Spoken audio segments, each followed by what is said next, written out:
Hello and welcome to the Screenplay Lab. I am your host, Jeff Barker. I am a screenwriter, and this is a podcast where we study and appreciate the standalone beauty of the screenplay as an independent literary piece, not just a blueprint for the film. We take one screenplay, we break it down, deconstruct it, find out what's unique about it, what we love about it, and what we can learn from it.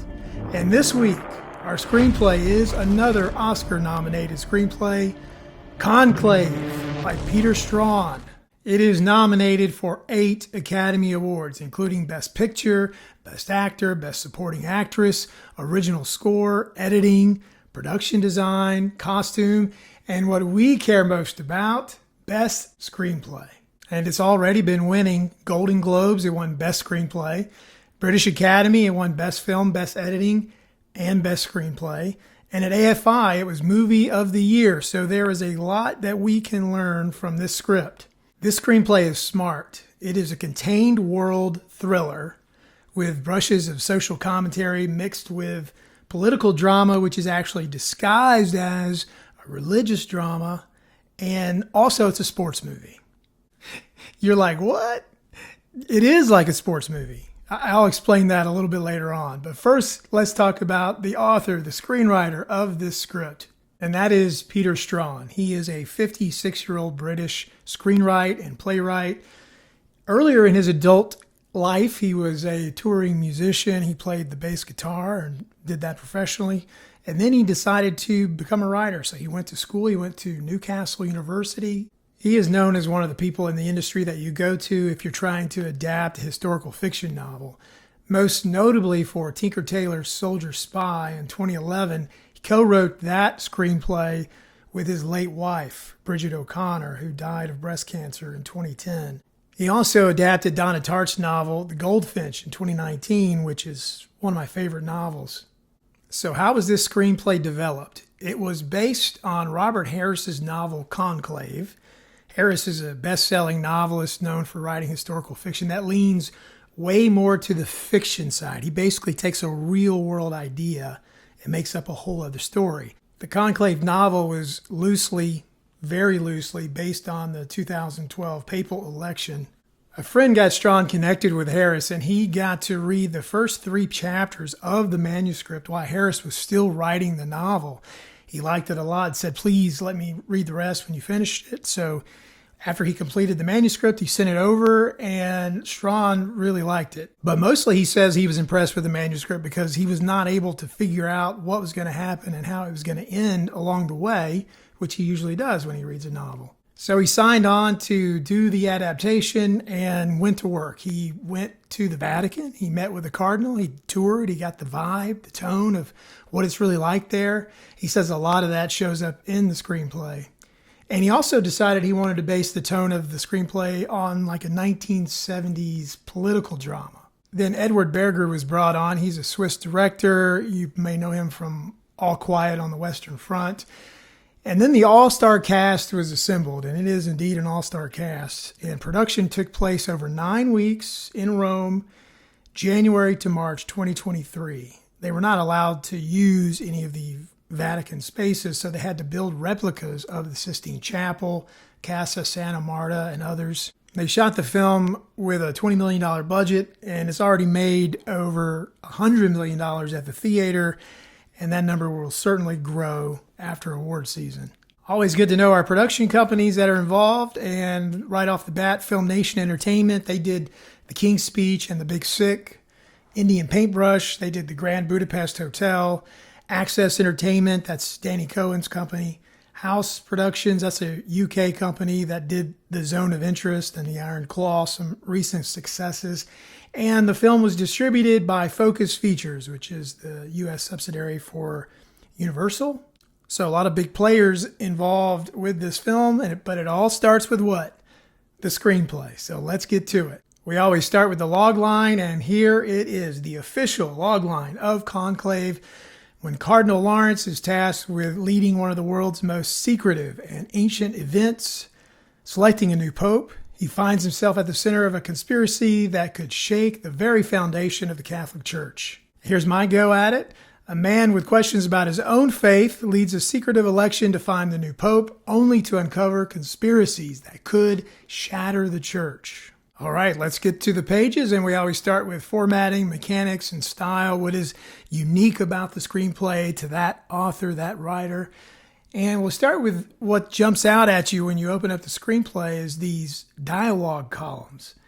He uses two different dialogue columns going down the center of the page. One is the traditional dialogue. The other is for when language is spoken that is not English for subtitles. It is a common way to do this, not the only way. Here's an example on page 34. One thing it does do is it really fills up the white space. The screenplay feels bulky and hard to digest. It's not, because you don't speak Italian. You're only going to read the one line on the left there. Maybe you do speak Italian. I don't know. I shouldn't assume that. Also, there's these character tags. What's unique about them is that he uses the last names of the characters, but you really have to bear down when you start to read the screenplay because the characters are referred to in the dialogue by first name most of the time. That's how they talk to each other. And in the action lines by first name. So it can get confusing, but once you're into the flow of it, it's pretty easy to figure it out. There's heavy use of parentheticals in this screenplay. He uses it for all the reasons that you could possibly use a parenthetical.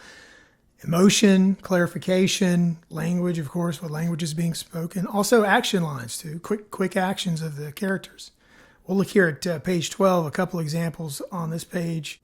The Archbishop is talking here and he says, apparently so, security was, and then the parenthetical is reading, so they're giving an action to the actor, and then slightly mystified, a reaction. And Lawrence, a little bit later down, it says here, shouting over the racket, so an emotional cue for the actor. Also, he's one of our screenwriters who likes to use off in parentheticals. Some people use it quite a bit. Some people don't use it at all. It shows up quite a few times here.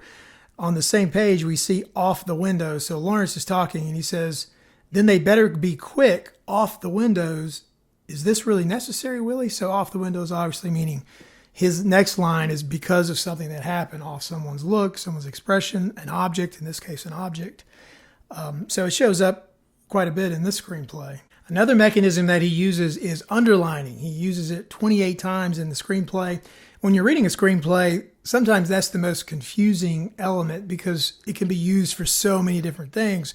And it takes a while to figure out what in particular that this writer is using it for, to clue you in. And he uses it for two reasons only. One is for important future clues to the screenplay. So if it's something he wants to point out that is advancing the story, but you don't know about it yet, he'll underline it.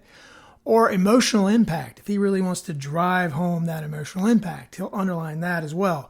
Let's look at some examples. Here on 28 is an example of one of the 12 times he uses a clue. It's as if there's something about Benitez that Bellini finds obscurely troubling. This is one of the 12 times that he drops a clue and then underlines it. He's given us some information about Benitez and why someone like Bellini might be troubled by it. And then we'll look at the other example on page 91. This is an example of an emotional impact. And it says, Lawrence stares at the words. They feel like encouragement, a command almost from the late Holy Father. So this is when he is snuck into the apartment and he's looking for something and he finds it and he thinks, oh, this may be a sign from God. We see that a lot in this screenplay. These men of God who are looking at life through the lens of, is this information coming from the Holy Spirit? We always like to look at direction on the page just so that you can see how everyone else does it and decide if you want to use it in your screenplays or not. In this case, I'd say he uses it a moderate amount. He uses the we see 21 times. We see is when the reader is the camera and using our vision as a way to frame the shot. For example, on page 2, and this is actually a very beautiful passage of the screenplay, and it says, we are still on his back as he smooths down his hair and puts it on his head. Then he turns to the mirror and we see his face for the first time, careworn, anonymous, and administrator. And he also uses camera cues such as close on, hold on, focus on, high angle. He does this 13 times. Here's an example on page 31. where you can see it just says close on Lawrence, staring at us. I'm going to take a time out here just to say, if you're enjoying this, I'm so very appreciative. If you're watching on YouTube, please like, comment. If you're listening to it, please leave a review. That helps a lot. Also, find me all over the socials. I'm easy to find everywhere. And my website, jeff-parker.com. And you can go to Substack if you want a newsletter. I break these down in the Word form, the written form. So that's there for you too if you're interested. Thanks a lot. Now back to the program. Thank you for watching my dad's podcast. Now we get into the writing, our favorite part of the screenplay. And this is a contained political thriller with social commentary, but it's also a sports movie. Remember I said that earlier? And I'll explain it now. Going back to the well can be dangerous when you're writing a screenplay. For example, if you're writing flashbacks in your screenplay and you keep going back to the same scene over and over again, you better be giving us new information each time, expanding it from a different perspective or going a little farther. If not, as a reader, we're going to get really frustrated and say that this is boring. This is not going anywhere. There's no progress. But he's able to go back to the well here, and it's okay because of the sports element that he's added. Think about this. We see the same scene 6 times when we read Conclave, the voting. And it's the same thing over and over again. All of the cardinals sit down and cast their vote. Then they walk it up one by one. Then they do their vow. Then they hand it and put it in the bowl. Then the vote counters count it. And they pin it with the needle. Then they announce the tallies. And then they put it in the fireplace for the smoke. All right. First time you see it, you're like, wow, that's cool. That must be really how it happens. Second time you see it, you're like, oh, okay. Again, if this kept happening and we didn't have the sports element, you'd probably be like, okay, I've seen this already. I'm sick of it. Here's an example of what it looks like on the film.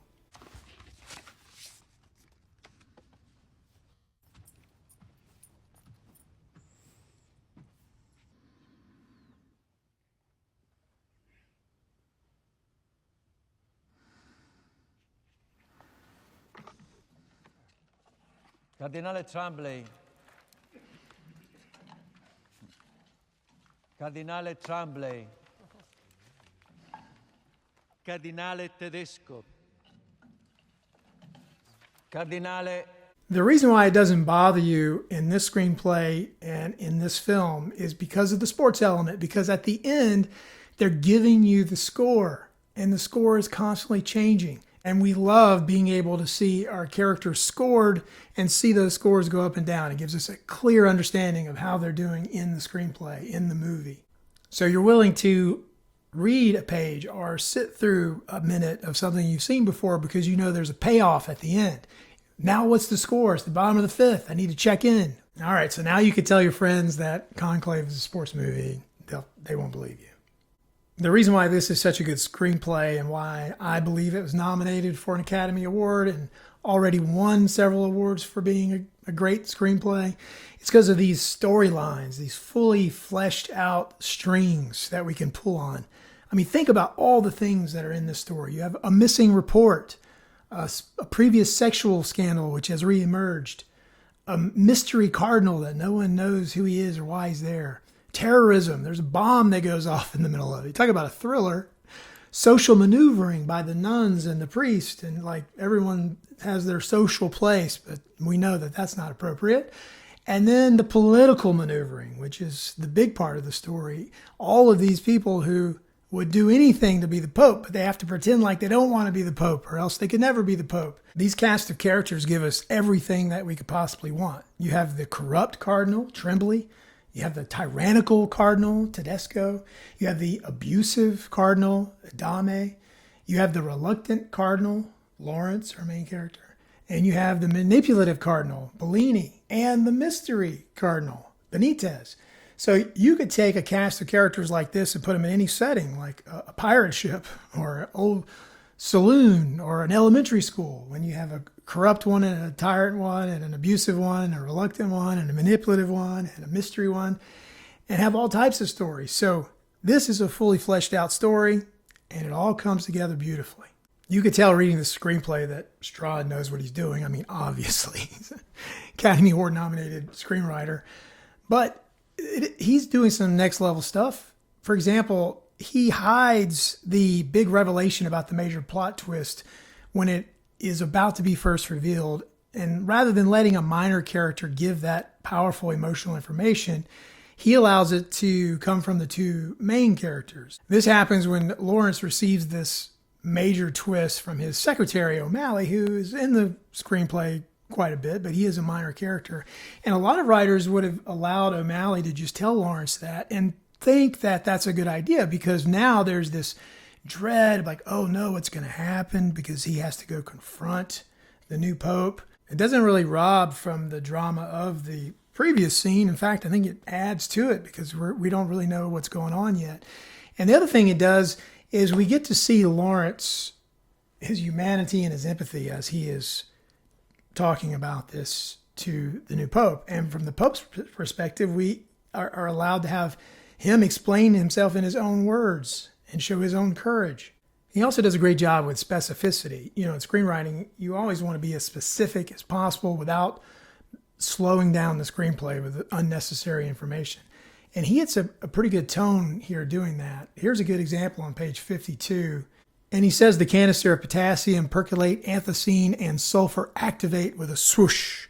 The only thing that shows up in the film is the swoosh. You don't have to know about the chemicals, but as a reader, it makes it more real, makes it more interesting.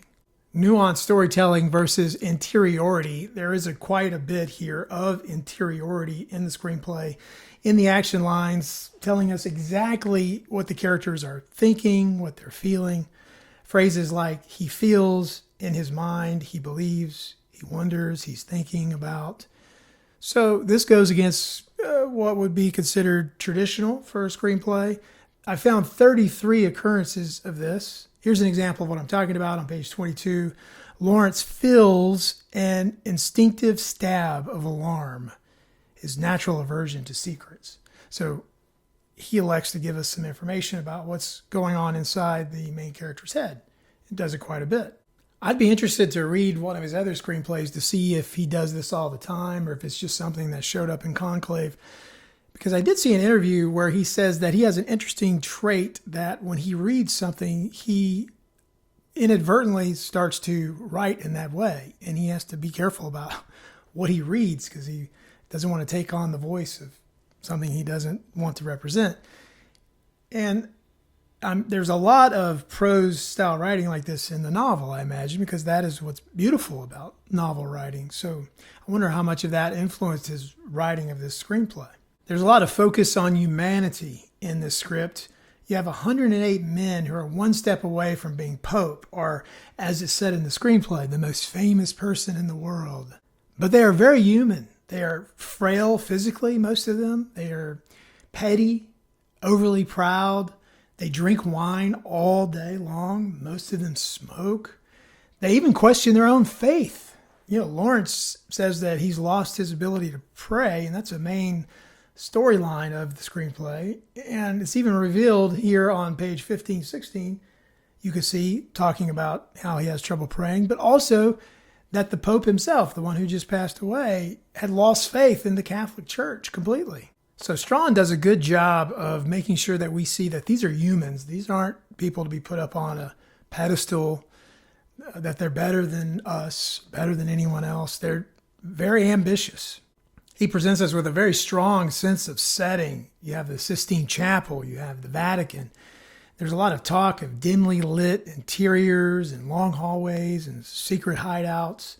It gives us a feeling of dread and corruption, but also sets us firmly in a place where we can imagine that we could be, that we could see in our minds. Talk about putting us in a familiar place that we may know something about. Look here on page 48. It says Lawrence finds himself staring up at Michelangelo's The Last Judgment. One of the damned clutches a hand to his face as demons drag him down. So it gives us a significance of place, where they're at exactly. And believe it or not, the screenplay is actually funny. There's some humor in here to sort of lighten the mood because otherwise it'd be really tense. One of my favorites is on page 9. This is when Trimley, the Canadian cardinal, is explaining why they need to release a statement about the Pope's death. And it says he's checking his phone. So there's the parenthetical. And it says, it's trending. And then off the stares of the others. So they look at him like, what? The rumors that the Pope is dead are trending. And then further, smiling explanation, on the internet, we should move quickly or we'll fall behind the news cycle. So, it's a more elderly aged gentleman trying to explain to other elderly aged gentlemen who really don't do that sort of thing what that means. But what really brings this screenplay to life is the dialogue. There's some great exchanges in here. I mean, this is where he does his work. Outstanding dialogue in this screenplay. But here I want to share with you the crown jewel of the screenplay. It's on page 61, 62. Let's look at it real quick. There's so much conflict in this exchange between Bellini and Lawrence. But what really jumps out is when Bellini says he doesn't want to accept defeat. And then Lawrence says, defeat? This is a conclave, Aldo. You talk as if it's a war. And he comes back with anger. Because it is war. And you have to commit to a side and save your famous doubts for your prayers. So he takes what he knows about him personally and shoves it right back in his face. Here's how it turned out in the film. I thought we had your support.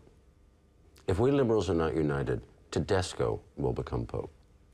You have no idea how bad it became, Thomas. The way he and his circle attacked the Holy Father towards the end. The smears, the leaks to the press, it was savage. He fought him every single day of his pontificate.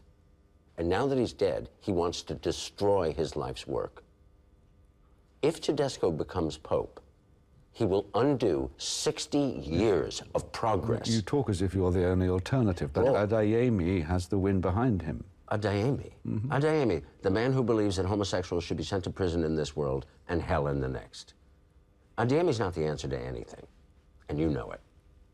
If you want to defeat Tedesco... No, this is a conclave, Aldo. It's not a war. It is a war, and you have to commit to a side.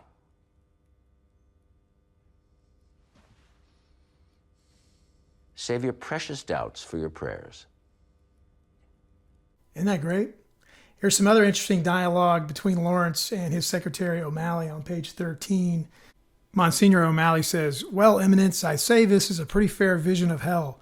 And Lawrence says, don't be blasphemous, Ray. Hell arrives tomorrow when we bring in the cardinals. It's good stuff. And there are some beautiful action lines to appreciate in this script. Here's an example on page 2. It's describing the room where the Pope is found. The room is almost shockingly plain. A chest of drawers, nightstand, an anonymous bed that could be found in any hotel. And lying on this bed, slightly propped up on pillows, lies the dead Pope. But for me, the very best is the reveal of who the new Pope is.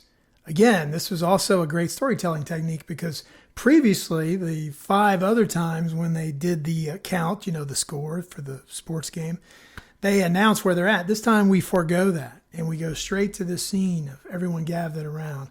Look at it on page 109. It says, a crowd of cardinals are gathered around someone, their backs to us. We push slowly through the crowd, which parts for us, until we reach the cardinal at the center, the only seated man in the chapel, Benitez. And that's your new Pope.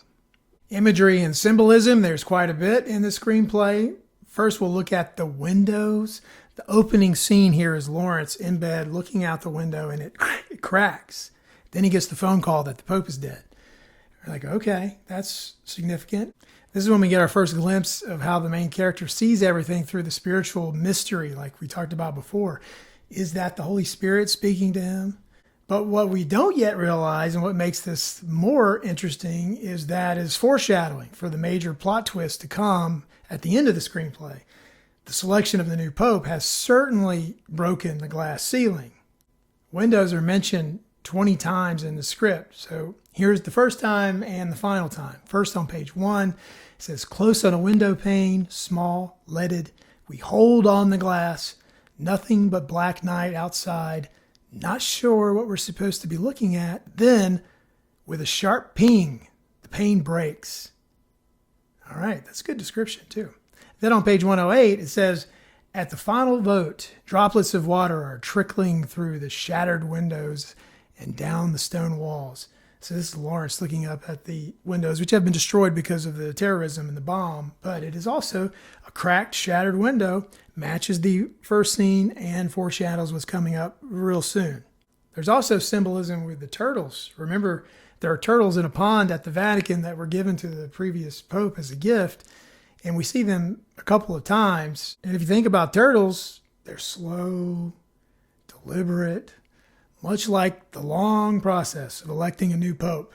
But they're also persistent and determined. And they eventually get where they're going, like progress. You can't stop it.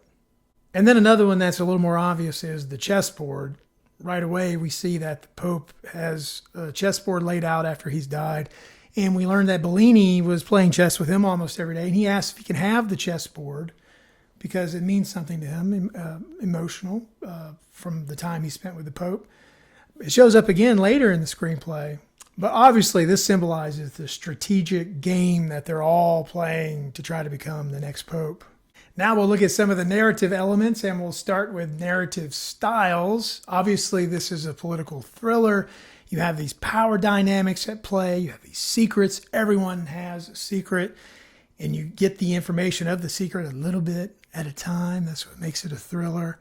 And then the maneuvering, the political maneuvering, it builds the tension and the strategic conversations that are shifting, and everyone's meeting in shadows and joining alliances. It's like it's 2004 and we're watching Survivor or something.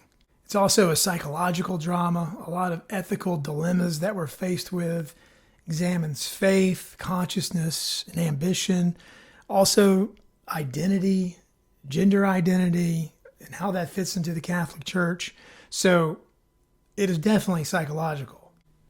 And it's a slow burn locked room mystery. And the locked room is what's really interesting about it because it's a contained world. People aren't getting out and about.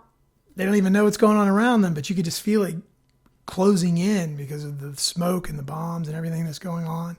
The conflicts are magnified by this claustrophobia, and the secrets are slowly revealed, just keeping the reader guessing about how this all plays out. And you can see why Straughan was interested in adapting this novel. When he was reading it, he had a hard time figuring out what was going to happen.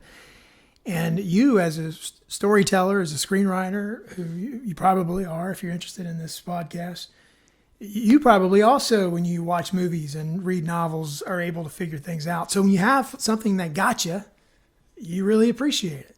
And we'll look at two tones here. The first one is suspense. I mean, to me, this is just chocked full of suspense. You have the slow reveal of all of this tension. You have the power struggle of the cardinals. That appears to be the main story, but it's really so much more than that. Who will be the next pope? Who is this mystery man? What did the previous pope know before he died? All of these things happening at once. It's very layered. And another tone is reverent. The sacred setting and the serious business makes the screenplay contemplative. Whether you or I think it's significant or not, it is the world to these people for sure. And we'll look at a couple of themes. The first is power versus faith. It highlights the political nature of the Vatican, scheming, maneuvering. Questions arise about the characters. Are they really concerned about their faith or their status? Or is this just a moment in time that they have to put aside their faith so that they can have this one chance to try to grow their status? It really makes the reader contemplate the idealistic perception of the church versus the reality of the political power that comes from the church. Another theme is moral integrity. And Lawrence, who is the dean, the person who is over this whole conclave, he really is the moral center of integrity. Not that he doesn't have his own issues, certainly he does, but he's the one that keeps bringing everybody back to. He's trying his best. These things keep coming up, and he is tempted to go into the gray area. But for the most part, not always, but for the most part, he is trying to do the right thing. At least that moral compass is constantly pulling him, and that's evident on the page.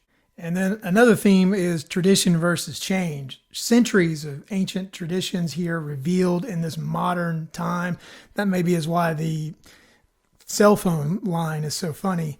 And the shifting times and the cultures test these customs. I mean, do they really hold up today? And at the heart of the story is truly conservative versus liberal battle. And you see this with these factions of the different cardinals, both sides pulling from their most extreme positions and not really interested what people in the middle have to say. Sound familiar? And some of the external conflicts that are obvious here, cardinal versus cardinal, there are 6 men who are angling for the position to become the Pope, and they will do almost anything to get it. Lawrence versus the system. He struggles to uphold integrity while all the power games are going on around him. His own integrity, their integrity. Secrecy versus truth. The Vatican operates under a veil of secrecy, and the Conclave itself is the utmost of that secrecy. And the characters, they all know things about each other that they're trying to strategically use against the other person at certain times. And that's the game, trying to figure out when to play their card. And most of them misplay their cards. And now we'll look at structure. And Straughan says that he never thinks about structure. He doesn't really care about it. He does, though, notice that certain beats usually fall around certain pages. And that could be because maybe he's just a natural storyteller and he doesn't have to think about that sort of thing. Also, it could be because he's adapting stories that were already written and have these natural structural beats in them. Either way, I thought that was interesting that he was talking about that. We'll look at the structure of this screenplay through the 5-act structure. Act 1, setting up the world, and we get to it quickly with the inciting incident as the Pope is dead. And that puts everyone and everything in motion. And at the same time, we're learning about our 6 main characters. Lawrence is the dean of the cardinals and in charge of overseeing the election. The world is being established. Whispers of hidden secrets by the previous Pope adds mystery. Act 2, the rising action. They are locked in for their voting and the tension rises. The conservative versus the liberal factions emerge. Everyone has their own agenda of what they want out of this conclave. And Lawrence starts chasing down all these loose ends, these different mysteries that keep popping up. Act 3 is major revelations where the voting is deadlocked and minor plots are fleshed out and characters' intentions are revealed. Secrecy, ambition, faith, all of these collide. And Lawrence must decide if he will keep this important information that he has discovered to himself or if he will reveal it. Act 4, falling action. The truth is revealed about 2 of the candidates. A bomb goes off to create all this turmoil and to show us the importance of what's going on around them. And then the Cardinals cast their final vote. Act 5, the resolution. We have a new Pope. But wait, there's a secret about the new Pope, and Lawrence knows about it. And he talks to the new Pope about it and decides to keep it to himself, this moral dilemma. And we as the readers and the viewers are left to ponder faith, institutional secrecy. What would we do in this situation? That's what makes it an interesting story. Now that we have deconstructed the words on the page, let's take a quick look at what it looks like on the screen.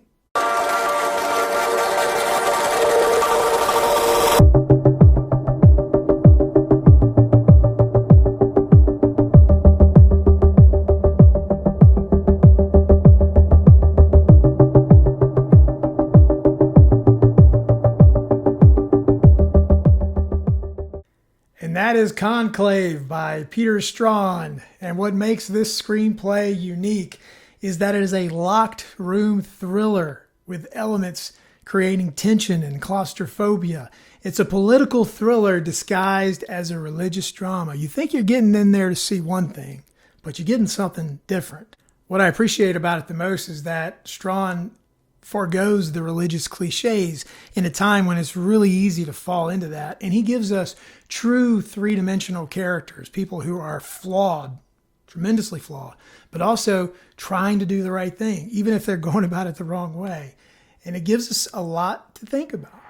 Please subscribe, comment, like, all that fancy stuff. Also find me on Substacks where I do an even deeper dive about this screenplay and all the other ones we've broken down. You can see what I'm up to at my website, jeff-barker.com. I'm also on all the socials. Let's be friends on the social media.